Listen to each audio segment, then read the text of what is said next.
Welcome to the 12th House Podcast. I'm Michelle, your co-host and the head witch in charge here at Holisticism. Delighted to have you. Welcome back to the squirrels who have been here before, to our new squirrels. Hi, how's it going? The 12th House Podcast is a little corner of the internet where we bring together creativity, inspiration, intuition, spiritual shit, the metaphysical, the practical, tactical stuff that comes to running a business, and we bring it to you so that you can do your sacred work, so you can self-actualize, so you can be the biggest you could possibly be. It's really fun. You're going to like it, I think.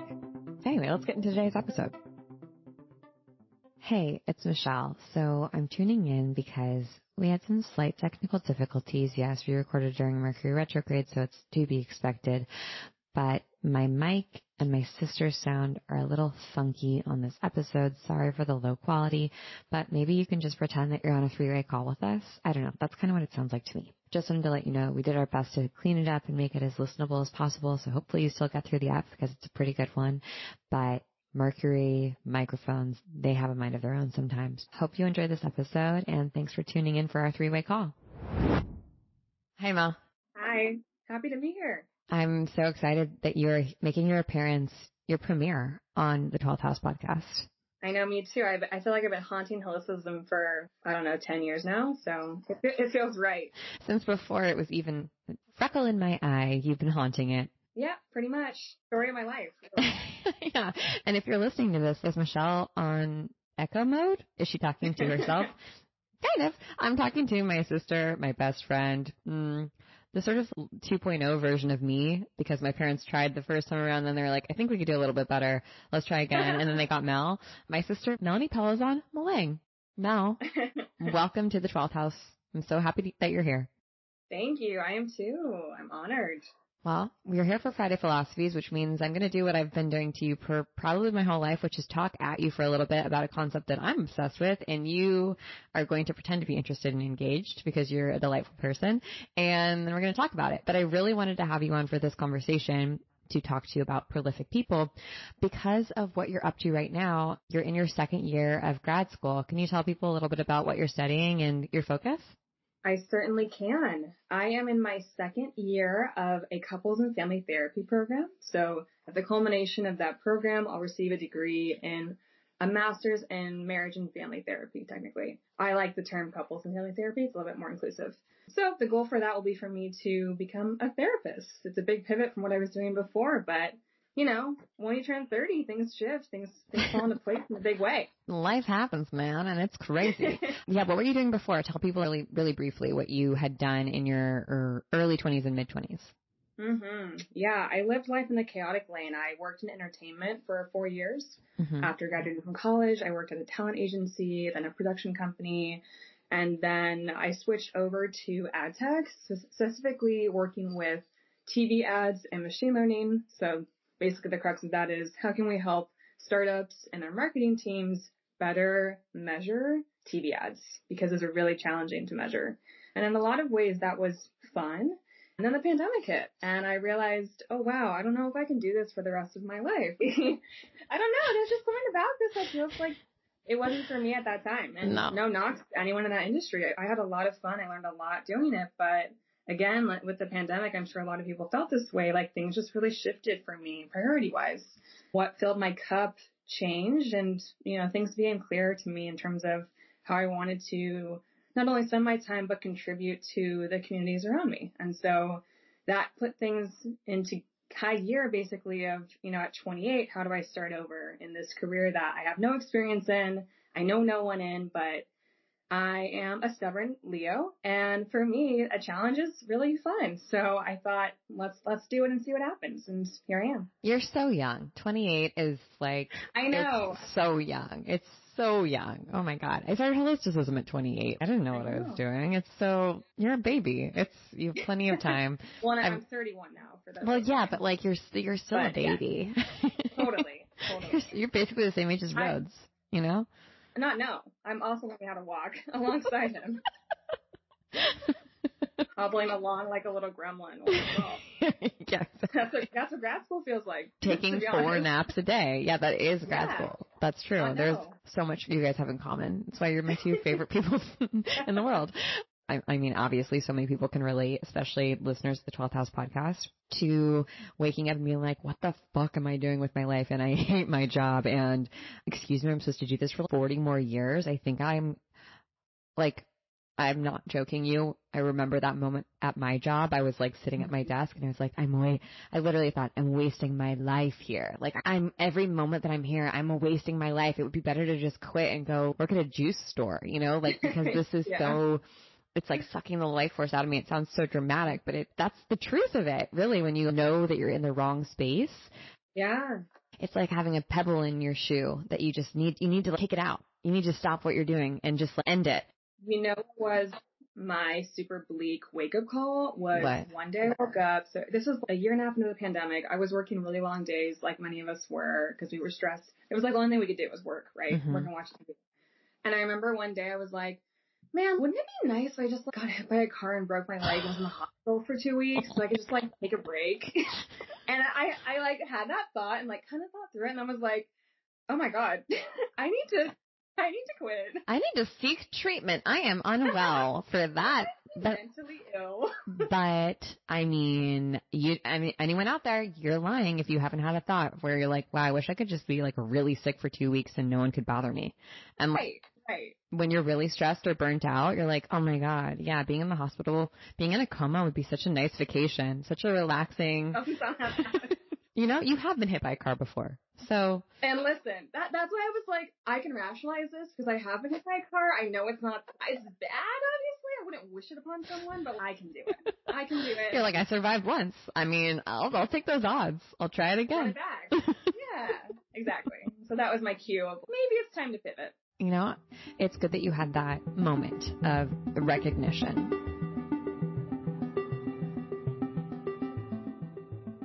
So speaking of mental health, I wanted to have you on because this exploration is of prolific people and what makes prolific creators and people prolific, like how to be prolific based on all these case studies that I've been researching and reviewing. And I'm going to go into it in a second, but I think mental health is very much intrinsically tied to the desire to be prolific. I think based on your experience, because I know you've actually worked with some prolific writers and creators at your agency job and in production. Yeah. And now as you're entering the world of mental health, what's your sort of take on someone who is prolific? What comes to mind for you of their personality or how they approach their work? What comes to mind for me when I think of someone who's prolific is someone that is inherently odd. And we should reclaim that term of being odd because in my mind, that doesn't necessarily mean you're a fucking weirdo. In my mind, that just means that you are so secure in your identity that can sometimes come across to people as super intimidating or strange because you are so clear on your intentions, your motivations, what makes you tick, and what inspires you. So to me, the people that I see as prolific are those odd people that are so dead set on achieving whatever that means to them is really how I classify, you've reached that tier in which you are unlike the others around you, the community around you. You kind of separated yourself from the gap there because you operate differently. You see yourself differently, and therefore you can push yourself to these heights that may not feel reasonable for others. Mm. Does that make sense? You're making me think of what Jane Austen would call them queer. She's very queer. She's very odd. Yeah. Particular. Yeah. And what that makes me think of is just someone who is so either confident in themselves and unbothered by other people's, perceptions of them, or cares about what other people think of them, but cares more about doing the thing. And they're like, dang, I really wish people liked me and I wish I wasn't so fucking weird, but I have to do this thing, Yeah. Yeah. Do you have, did you sign an NDA for UTA? Can you talk about some of the people you worked with? I signed an NDA, but because I quit in 2017, it's probably up by now.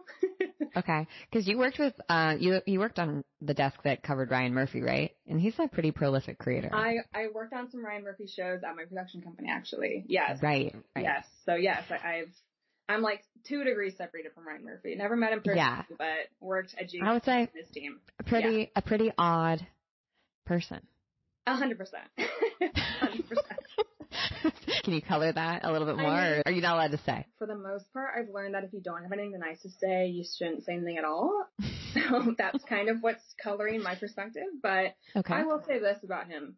He is someone that he has visions about what he wants to produce, and nothing stands in the way of getting there, for better or for worse. And I think that's probably true of a lot of prolific people.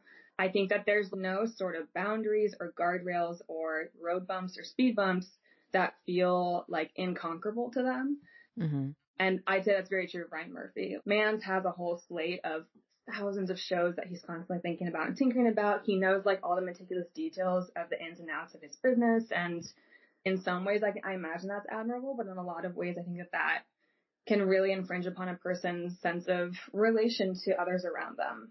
So I can see how that might feel really isolating for someone and really, really difficult too, to be in that position.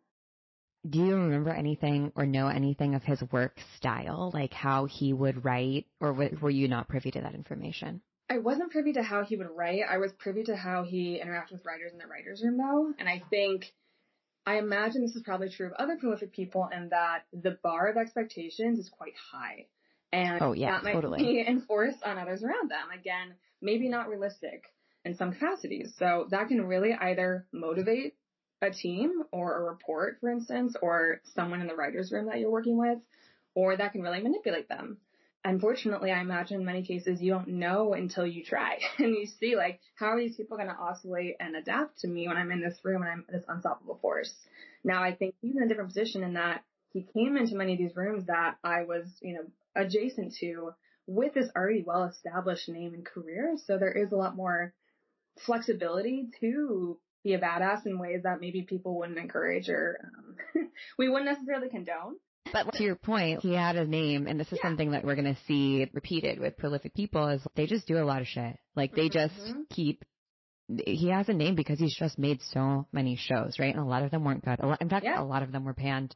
A lot of them were canceled, but he just kept showing up, and that's a theme with prolific people. I would say, too, that I imagine that many prolific people may not be terrified of the consequences, or they see the potential outcome as outweighing consequences. And so let's take Ryan Murphy, for example. He has had a ton of horrible shows, but he's had, 3 or 4 that have really kicked off, and that's how people identify and see him.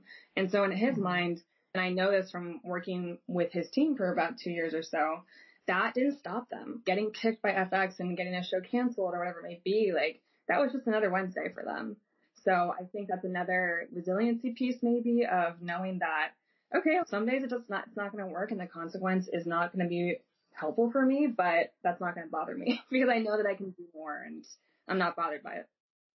Dude, you're like looking at my outline right now. You were just you did ESP on me, and you're like, Uno reverse. I'm actually going to bring up the stuff that you wanted to bring up. So this is great. Let's put a pin in Ryan Murphy, and let's talk about prolific people and what they have in common.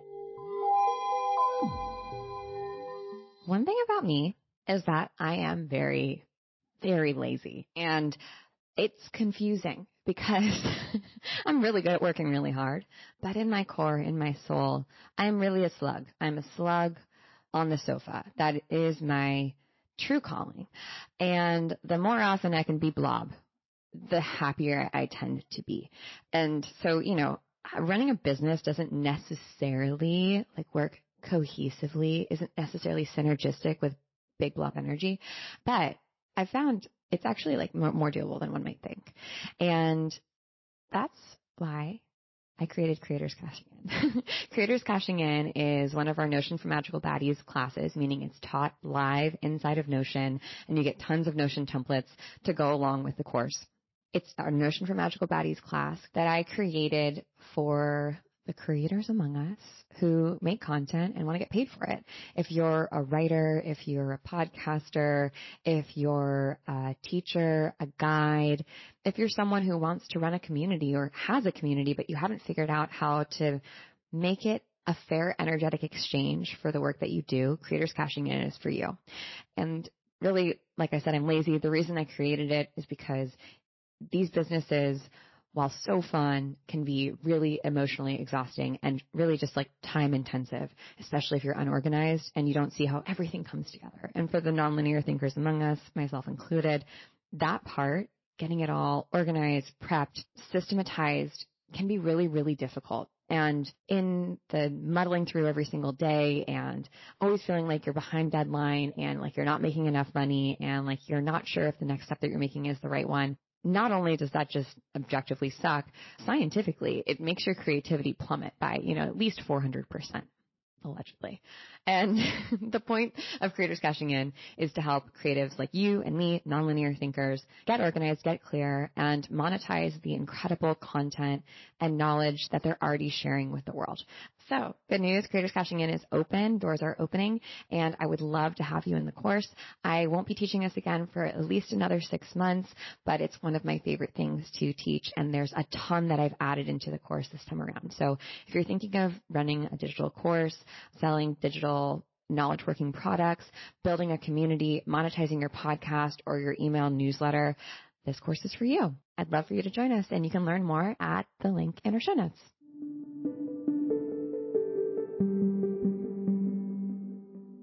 There's so many prolific artists and creators throughout history, present day. I'm going to give some examples, but I wanted to go specific into one person just so it makes it a little bit easier to illustrate a point. And I picked someone specifically for you, Mel. But before we get into today's topic or person, some prolific people, can you name a few off the top of your head? Okay, what's a hot take prolific person? Ted Bundy. Oh my God. I was not prepared for that. I was thinking creators. I was thinking artists. I was not thinking serial killers. Sorry. You really took it dark there. Yeah, that was very dark. You live in Seattle, so I guess it's always on the mind, the serial killers. Okay, sure. I will take that into consideration. I was really thinking more people who hone their craft as opposed to psychotic serial killers, but okay, fair. I'll give you some examples that I have written down. Leonardo da Vinci, Pablo Picasso, actually in the world records book as the most prolific artist. He has an estimated 50,000 artworks that he's created. Wow. Frida Kahlo, Georgia O'Keeffe, Isaac Asimov, the author, Prince, Nina Simone, Beyonce, Dolly Parton, Woody Allen, boo, hiss. Tomato. Catherine Bigelow, Frank Lloyd Wright, again, boo, hiss. Marie Curie, Karl Lagerfeld, what? Coco Chanel, or whatever. Diane von Furstenberg, we love her, she's great. Taylor Swift, woo. Bob Dylan. We have so many examples of prolific creators in the world, but today we are going to dive into one of your favorites, Mel. I don't know if you have an idea of who she might be. My wheels are turning. She's an author. Okay. She's British. Go on. She's dead. Any ideas? Okay, I kind of think Agatha Christie. Yes! Love it. Okay, good. Okay, so Agatha Christie, we know her, we love her. She's one of the most prolific mystery writers of all time. Yeah. She had a really unique writing process, and she put out books and plays like clockwork, dude. She just was like a bat out of hell for a really long time, not just for a short sort of blurb, but for her entire life pretty much. And she had a really interesting process. I'll just get into it really quickly, and then we'll talk a little bit about what Agatha Christie sort of represents and her as a prolific person. So she would start with the idea of a murder or a method of murder in a very particular setting. So she'd be like, murder with an ice pick, or she'd be like, everyone's stuck in a room in the middle of a blizzard and one person dies and no one gets out. And her travels were also really inspirational for her for how she decided to come up with stories and themes. And she might even just meet someone and have an idea of, oh, I want to make this person a character in the next thing that I write. That's how she came up with her What a flex that would be. Like, or not. What if she makes you just like the most heinous character? It's so obnoxious. Yeah. She's like, I read something for you, and it's actually like just an absolute sick burn for 300 pages. And she didn't use an outline at all. She would store everything up in her little brain, and that's, I think, probably why she had to work so quickly, is because she had to get things out onto paper. She'd mentioned that she'd planned an entire book in detail in her head before she started writing. Wow. And it was usually, she would do all of that while she was relaxing. She would take super long baths. She would have long, luxurious dinners. She went on a hell of a lot of vacations. And that was when she would do all of her writing and planning all up in her head. And she wasn't really regimented when it came to her actual writing process, which is a little bit different than what we see from like many people who are prolific, who tend to be very ritualized or regimented or routine with the work that they do. Yeah. She would just write whenever and wherever she could. So I think in a way she was kind of regimented in the fact that she wrote all the time. So she would always show up to write. She didn't say, I have to write 500 words today, but she would always have something around her so that she could do her practice. It wasn't like she had to have the perfect setting and situation in order to do her work. Mm-hmm. And she also really hated typing. In fact, she'd often dictate her ideas to a typist or write out longhand the actual book, which is kind of... Clearly wasn't left-handed because she would have smeared every chapter. Clearly, yeah, and clearly have very strong wrists. Right, no carpal tunnel there. Can you imagine her with that little squeezy thing that lets your wrist really strong? For a shake weight. And her first draft, she tried to obviously do her best, but her revisions are where she really added in those, what we think of as Agatha Christie twists, red herrings, and little hints and clues. She would just get the story out on paper and she's, I know where I want this to end, but the details, I'll go back and I'll weave them into the story to make sure that it really makes sense. So she didn't get too caught up or too precious on the first draft. She also took a lot of feedback and had a lot of people around her who she could talk about her work with, including her family. Her daughter often gave her feedback on her work, which is really cute. Yeah, and, you know, one other thing about Agatha Christie is she's a little bit of a loon. A little loony, a little odd, a little queer, you might say. She disappeared famously for 11 days. That's right. In 1926, at the end of her first marriage had just dissolved. Her husband had cheated on her and had come out with that he was having an affair. It was around Christmas, December 1926. And she just fell off the map for 11 days. She totally disappeared. People had no idea where she was. And eventually she was found by the police. And she allegedly had no memory of where she had been for the last 11 days. So gnarly. She was lying. She had to have known where she was, right? Come on. I mean, I could see that being a trauma response in a lot of ways. I have to imagine that she had gaps. Maybe there was enough gaps that she said, if I piece together the story for police or whoever, this is going to get out to the world and they're going to think I'm batshit. So I feel like it's half and half. Yeah, she probably had moments where she was like, how did I end up here? But I think that you're right, that she may have been a little bit more conscious than she's leading on to be. Oh, and see, I think the total opposite. I think she planned her and plotted her escape because she's a mystery writer. Who else could disappear without a trace for 11 days? I think she'd have to do it on purpose. But in the 20s, I think she'd have to do it on purpose. There's no credit cards to track you. There's no CCTV footage. You have no footprint, right? Okay. But she did literally have footprints. She abandoned her car in the middle of a bog. They found her car on the side of the road, and it was like an expensive car. And then they were like, where'd this bitch go? And I don't know. Where'd she go? She had to have planned it. She couldn't have walked that far on foot. I just think that she planned it. I think that she was like, oh, you're going to cheat on me? You really think that's going to be the headline? Okay, cool. Real life Agatha Christie. But, you know, that's like in 1926, something like that happening. A little bit odd, a little interesting, which gets us into what many of the people that we mentioned who are prolific creators, some of the things that they have in common. First thing, they often are creating and making and doing during pivotal times in history where there's significant cultural or technological or social upheaval or change, like right now. Mm-hmm. And the reason for that is they're allowed to be at the forefront of new movements or new ideas. And I think that just means like they're exploring, they're able to like take the ball and run with it, kind of be the first. Agatha Christie, I mean, it was rare to have a female mystery thriller writer who was as prolific as she, even, I would say, like, even today. Yeah. So I think that makes sense. And with that sort of like criteria, now is a really good time to be a prolific person. Think about the dawn of AI. Everything seems to be unprecedented these days, like we're living in unprecedented times. When you think of that, Mel, is there anything that you're like, ooh, I think the next prolific person might be in this area or industry or like exploring these types of ideas? The one that comes to mind for me that I think has the most focus is the world of AI and also AI protections. I can imagine that what will become most impressive is how AI becomes more regulated and curbed, I guess, in some capacity, because I don't know how many people are actually thinking about what are the inherent ramifications of unleashing this and letting it grow to exponential potential and spanning across so many different industries. Oh, I think a ton of people are thinking about that. They just don't have the answer. Yeah, that's a better way to frame that. Yes.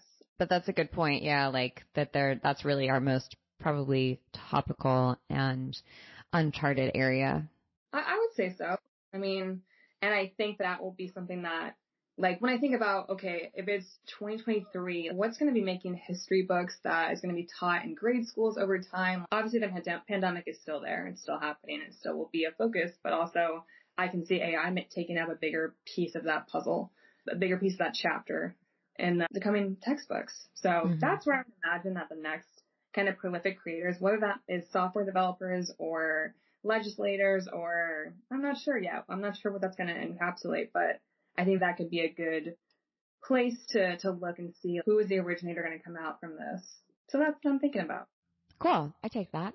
The next thing that many prolific creators have in common is that they have a really deep network of collaborators and people who are there to give them feedback. That feels like counterintuitive to me, because I would imagine that for many prolific people, you maybe have some like narcissistic tendencies. And so receiving feedback from others might actually send you into a spiral. So I'm like, yes, I'm not no on this by any means, but I don't see that being the common denominator.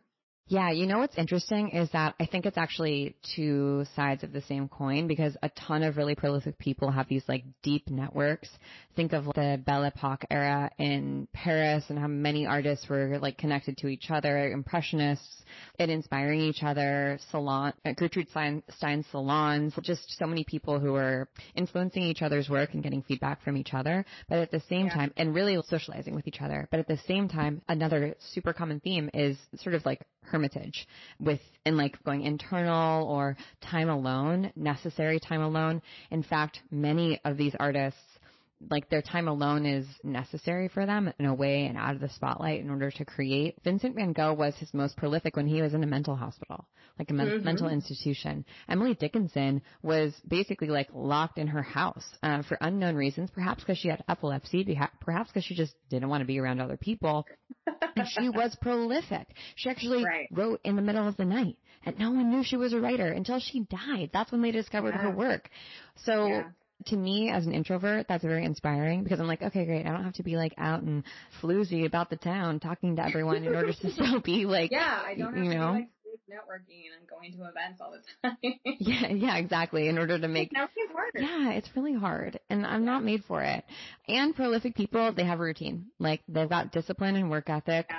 Or just like obsession, dogged obsession. You don't even have to call it work ethic. You could say like they truly are hyperfixated on the task at hand or the idea at hand, exploring it to the nth degree and continuing to learn. So not feeling like they had a growth mindset, I guess we could call it, or they even employed, you mentioned, iterating on an idea. They even employed that mindset of like agile when it comes to building something, so that, for example, if Ryan Murphy's show gets canceled, he's like, okay, great. Here's what we learned from this last thing. Let's improve that process for this next thing that I want to produce and pitch, and let's get it going and pitch it right now. A speed bump is not something that means slow down to these people. It means build better shocks so that the next time we run into a speed bump, we don't even feel it. Hey, Michelle breaking in here really quick to tell you a little bit about what's going on inside of the North Node this month. If you don't know, the North Node is our private members community for creatives and intuitive entrepreneurs and nonlinear thinking geniuses who want to marry spirituality, intuition, intellect, running a capitalism critical business, just like being cool, making things and being cool, and self-actualizing along the way. And every quarter we have a different concept that we work through. So as we move into Q4, oh my God, the content, it's so good. Our theme for quarter 4 is big money energy, which we absolutely adore. And this month in October, I'm actually teaching money shadow work. If you haven't done shadow work before, hold on to your butt. If you have, fantastic. Have you done it around money?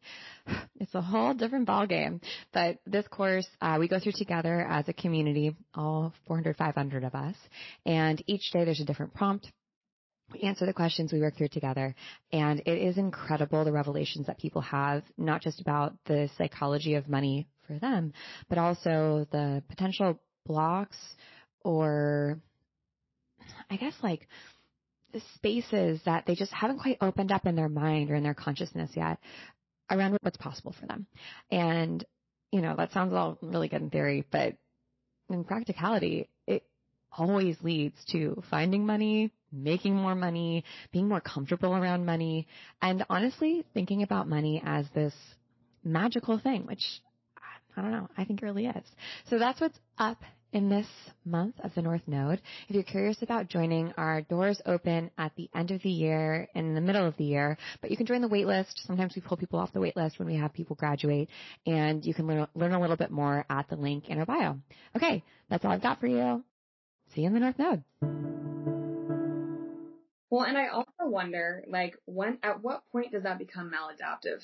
I think for the most part, that is an extremely productive trait to have, and that you're thinking about optimization constantly, because inherently that's focused on, like, how do I better myself, which I think most people are trying to strive for. Yeah, it's like growth mindset. Right. And I can also see how there is a very fine line between that productivity output mindset, but also, like, where that gets really problematic or dangerous for you as a human or for the others around you. Again, I can see a world in which that maladaptivity is there, and maybe we don't always talk about that piece when we think about these prolific people. That's exactly why I had you on here. Yeah, I think that, you know, some of the mental models and frameworks that we also see, in addition to these habits, right, of like perhaps obsession, like rigidity when it comes to routine, right, either like being super social, manic, or antisocial, like on the extreme ends of the spectrum, they all do also kind of like overlap with a lot of these people who are prolific struggle with mental health. You know, Yayoi Kasumi, she's a prolific artist. She's been in a mental institution in Tokyo since 1977. She lives there. She lives there permanently, and her studio is across the street. And that's why one of the reasons perhaps why she's able to be so prolific. And I mean, like, this could spiral into the whole thing of what even is mental health. What does it mean to be like mentally healthy? What is mental wellness? Is there a better or worse? Is it more just like this is the way that some people think? But I guess from the outside, many prolific creators are perceived to have mental health issues according to sort of like regular society. Any thoughts on that, Memo? Yes, I have a study for you. So last quarter, I studied bipolar disorder, was like one of my focuses for my diagnostics class. And there is a study that was done in 2015. It connects and relates that people who are more likely to be perceived as artistic or creative have a higher likelihood of diagnoses for schizophrenia and bipolar disorder. And those can be morbid sometimes. So compared to the general population, those who are perceived as creative, and actually maybe even having your brain wired in that way, might encourage that creativity. We don't really know correlation, causation, that type of thing, so I don't want to say with total certainty, but there is an increase in relatedness between creativity and those two mental disorders in particular, which could suggest that, again, they're related, and that's the way that your brain works, the way that your brain sees things is different than others. And that's why it can be like more boundless, perhaps. Absolutely. Yeah. Some mental models that creative people and like especially prolific people have are lateral thinking, which means they seek solutions indirectly through a creative approach. So they see the world just differently than other people. Mind mapping, able to visualize ideas. Spatial synesthesia is really common. Yes. Inversion. So instead of thinking about a goal from how to start towards a goal, they sort of work backwards from it. Again, just these like ways of thinking and seeing differently. And that can be, we started this conversation, this is a perfect way to sort of land the plane, that can be perceived as like odd or weird or there's something wrong with you. But like maybe that oddness and weirdness and thing that's like quote unquote wrong with you is actually, it's the reason you can do what you do. Well, and I also think it's so interesting that we often celebrate these prolific people after they've died, when they're no longer a burden to society or a burden to those around them if they are struggling with their mental health. Vincent Van Gogh is a great example of that. Man made no money during his entire career, died young, and then all of a sudden, if you go to Amsterdam now, he has an entire museum named after him next to the Rijksmuseum. So I think that's also interesting in how we treat the living who are perceived in that way of, oh, you're odd and you should be therefore othered and ostracized right now because I don't know how to relate to you or care for you in a way that's sustainable for you. And yet when they die and we recognize like the sheer talent and potential there, that's when we can actually hold them to a pedestal and celebrate them and study them and find them worthy of value. That's problematic to me. That's an unfortunate pattern that occurs throughout history. Well said. I mean, That's it. We could talk about this for literal hours, but you have to go and I have to go. So maybe we'll do a part 2. But Mel, thanks for coming on the show. Any way that you want to put a period at the end of this sentence about prolific people, about mental well-being, about creativity, about process? Yes, I would say that comparison is the thief of joy is a thing that I often think about, and I think about in relation to my therapy practice and clients. When you are thinking about these prolific people or want to emulate them in many ways, take what sticks and throw away the rest. It can feel like a lot of pressure to follow to a T exactly what these folks are doing or thinking or however disciplined they may have been. And sometimes that's not going to work for you. And I would say that's what is coming up for me right now as we wrap this conversation up is, yes, there are so many amazing things and inspiring things about these stories. And we can pick and choose what sticks with us and what resonates with us and incorporate that into how we want to live. Literally, amen, sister, because that's right. There's not one right way. There's not like, oh, all prolific people do this. Right. Bro, they're all over the fucking map. All prolific people, the one thing they have in common is they just make a ton of shit. That's it. That's the only thing they have in common. Seriously. So you too can be a prolific person. You just have to keep making stuff. That's it. Yeah. Love that. Thanks so much, Mel. You're the best. Thank you. Okay, bye. The 12th House is produced by me, Katie Dalebout, with theme music by Nathan McKay and edited by the incredible Softer Sound Studio, who you can find more information about in our show notes.